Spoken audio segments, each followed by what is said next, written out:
The snow fell quietly over western Siberia, but nothing about Russia was quiet anymore. In the city of Surgut, once called the beating heart of Gazprom, entire apartment blocks went dark as the last backup generators sputtered out. People were lighting candles at 4 p.m., heating soup on firewood stoves, and queuing for gasoline in lines so long they disappeared into the fog. These scenes were unthinkable just 2 years ago. Today, they are Russia's new normal. And the most shocking part is that the disaster wasn't caused by Europe, sanctions, or even the front lines. It was caused by the collapse of the Kremlin's own giants, the companies Putin spent decades building into symbols of his power. Gazprom, Rosneft, and the entire energy empire that once financed the Kremlin's wars has become a graveyard of broken machines, layoffs, corruption, and chaos that even Moscow can't hide anymore. The update is simple and brutal. Russia's energy superpower dream is over, and November 2025 has exposed just how deep the collapse now runs. What began as a financial wound has turned into a national amputation. And it all started with a number that Putin never wanted the world to see. Gazprom's loss reached a record-shattering $7 billion earlier this year. That number was supposed to be the bottom. It wasn't. New internal documents leaked in October and November now suggest the real loss is significantly higher when you include unsellable inventories, emergency shutdowns, and the cost of repairing destroyed infrastructure. Western analysts estimate the figure is closer to $9.4 billion. A number the Kremlin will never admit, but one the markets already understand. Gazprom is, for the first time in its post-Soviet history, effectively insolvent. One European analyst put it bluntly, "Gazprom doesn't have a future, it has a countdown." But Gazprom wasn't the only giant bleeding out. Rosneft, the oil titan run by Igor Sechin, Putin's closest ally, is in an even deeper crisis. New satellite imagery from OSINT trackers shows that at least 43 refineries and fuel processing sites, 5 more than previously confirmed, have been hit by Ukrainian drones as of November 2025. That means Russia has lost close to 45% of its functional refining capacity. These aren't just damaged chimneys or burning tanks. The AVT units, the heart of every refinery, are shattered, twisted, melted, or simply wiped off the map. Western manufacturers that once supplied the parts are gone. China cannot replicate the technology at scale. And domestic Russian engineering? It's a joke, that's not an insult. It's a fact backed by Russia's own leaked emergency repair reports. Engineers inside Rosneft are warning that some refineries may never restart again, ever. Even the Kremlin's propaganda channels have stopped pretending everything is fine. They now talk about temporary shutdowns, safety evaluations, and planned modernization. Those are code words for destroyed beyond repair.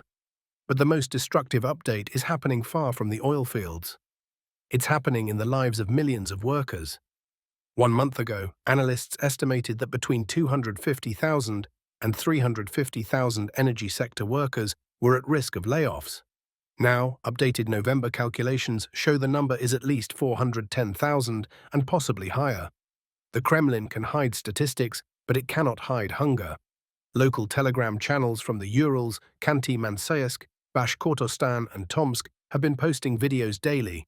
Men sleeping in their cars near closed refineries, women lining up outside welfare offices with their children, and security forces surrounding factory gates to stop walkouts. These are scenes Russians have not seen since the 1990s. Except now people aren't blaming Yeltsin. They're blaming Putin. A worker from Orenburg said in a leaked voice note, "They told us we were building Russia's future. Now they can't even pay us for last month." Another man from Samara put it even simpler. "We survived the 90s, we might not survive this." And that fear is spreading like wildfire. Moscow has quietly ordered all state companies to prepare social stabilization plans. That phrase only appears during revolutions. What it means is this: the Kremlin knows the pressure is rising, and they have no solution. The economy is imploding faster than they can print lies. The refineries are burning faster than they can rebuild them. And winter is arriving faster than they can prepare for it. The fuel crisis is now chronic. It's not a shortage anymore, it's a structural collapse. In Primorsky Krai, gas stations are limiting families to 10 liters per week. In several Siberian cities, diesel is almost unavailable. Black markets are exploding, Prices have tripled, and in some regions schools have been ordered to switch to reduced heating mode, meaning classrooms are now barely above freezing. Parents are sending their kids to school wearing gloves. But the Kremlin knew this was coming. Putin was warned about the refinery destruction as early as spring 2024.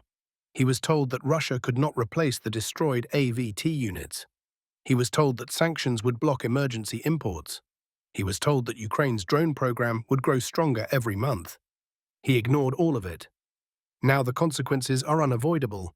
Let's talk about the oligarchs, because this part of the story has changed drastically in the last month. Their silence is over. It's turning into panic. Several major Russian billionaires have begun moving their families abroad. Others are quietly liquidating assets. Oligarch money is fleeing to Dubai, India, and Central Asia at the fastest rate since the invasion began. The new detail, confirmed by two separate independent Russian outlets still operating underground, is that a growing number of elites are openly questioning the war inside private meetings, not because they care about Ukraine, but because they see their fortunes disappearing. Igor Sechin is reportedly furious after the Tuapse refinery, his crown jewel on the Black Sea, suffered additional damage during attempted emergency repairs. A senior Rosneft engineer called the situation technically hopeless in a leaked email. Alexei Miller, head of Gazprom, has become a ghost. He's rarely seen in public. Rumors say he's been sidelined and may be quietly replaced after the new year. And then there's Deripaska, who is now speaking more boldly than at any point in the war. He has warned that Russia is heading toward economic exhaustion, a phrase that would have landed anyone else in prison. Something is breaking inside the elite. They smell the end. They feel the danger. They know the system is collapsing and that Putin cannot protect them anymore. But while oligarchs panic in luxury homes, ordinary Russians are facing something far worse: a poverty crisis on a scale the country has not experienced in decades. Russia's inflation for essential goods is now officially above 16%, but independent economists say the real rate is closer to 26% in many regions. When fuel disappears, everything collapses.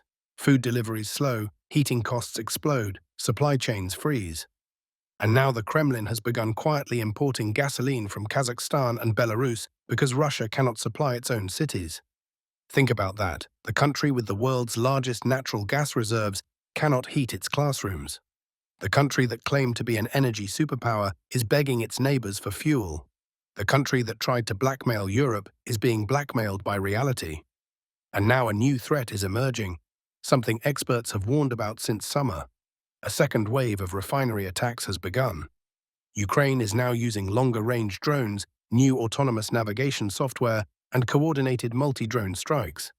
According to OSINT reports from early November 2025, several previously functioning refineries, including sites near Volgograd, Komsomolsk, Syzran, and Angarsk, have been struck again, further reducing capacity. Ukraine has fully weaponized Russia's geography. It's not sabotage, it's strategy. Russia's vast size makes it impossible to defend.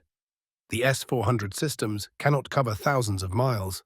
Panzer systems cannot shoot down swarms of autonomous drones, and Russian industry cannot rebuild what is being destroyed.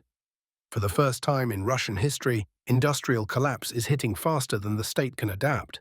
And winter will not wait. Analysts now warn that millions of Russians may face rolling blackouts between December and February. Municipal governments are preparing emergency plans for heating failures. And social tensions are rising sharply. Local protests in the Urals and Siberia, once tiny, are now becoming more frequent. One refinery town in Bashkortostan saw over 600 workers gather in front of a plant demanding wages. Security forces quickly dispersed them, but the video spread across Russian Telegram faster than the censors could delete it. The fear inside the Kremlin is no longer about losing territory in Ukraine. It's about losing control at home. Putin built his regime on a simple promise: stability in exchange for obedience. That deal is dead. The people have lost the stability. And now the obedience is fading too. The collapse of Gazprom and Rosneft is not just an economic failure. It's a political earthquake, and it is only accelerating. Russia enters winter with refinery capacity down nearly 45%.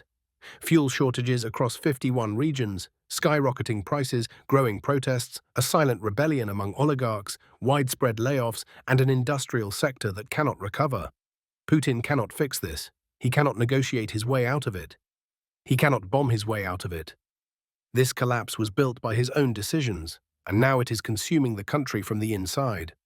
Remember, we are an independent news channel in a world drowning in corruption. If you want to support real journalism, please like and subscribe to our channel. It truly helps.